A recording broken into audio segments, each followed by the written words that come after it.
Weekend festivities to mark the end of Ramadan were drawing to a close when Baher, a marketing manager in Tehran, heard the news that Iran had launched an attack on Israel. The 45-year-old had little doubt about her feelings. Iran had to respond, both for political reasons and because its reputation was at stake, she told Nikkei Asia.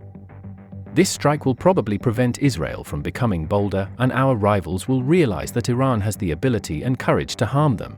But of course, there is a danger to these actions, Baher added. They can always get out of hand.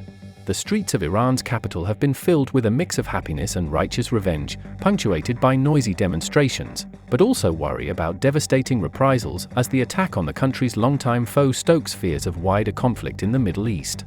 Iran's missile and drone strike, which caused little damage, was its first direct attack on Israel. Retaliation, Tehran said, for a suspected Israeli bombing of its embassy in Syria on April 1. In the central city of Isfahan, supporters gathered at the grave of Brigadier General Mohammad Reza Zahidi, the most senior of several Iranian military commanders killed in the Damascus embassy attack. Iran's retaliatory attack involved more than 300 missiles and drones, but most were shot down by Israel's missile defense system and with help from allies including the US, Britain, France. Reza, a 54-year-old architect, said Iran could not leave the embassy attack unanswered, as the government moved to calm people calling for retribution. There won't be further confrontation, said Reza, who like others declined to give his surname for personal security reasons. Iran's soil was attacked, and Iran responded after a long period of patience.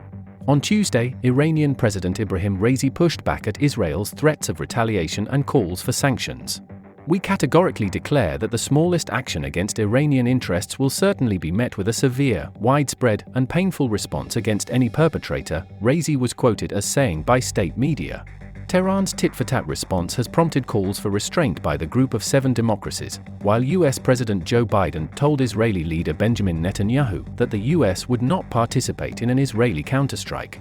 We don't want to see a war with Iran. We don't want to see a regional conflict, White House National Security spokesman John Kirby said Monday.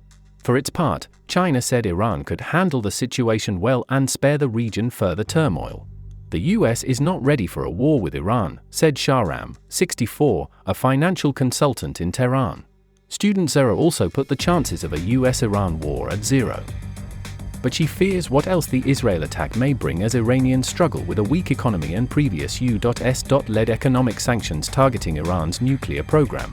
I'm worried that in the future Iran will face costly consequences such as increased sanctions, the 22-year-old said. It'll be mostly the middle class and the poor who will have to bear the financial consequences. Some doubt the retaliatory attack boosted Iran's own security. Since the war in Gaza began in October, clashes have erupted between Israel and Iran-aligned groups in Lebanon, Syria, Yemen, and Iraq. Not only was this not a deterrent, but it made the justification for Israel hurting Iran's interests easier, said Tehran retiree Javad. This, in no way, increased Iran's security. Others warned that Iran's response was likely to make Israel bolder. The attack completely unraveled our deterrence weaknesses, said lawyer Homze. I am very worried about confrontation and further escalation. This will make Israel more daring.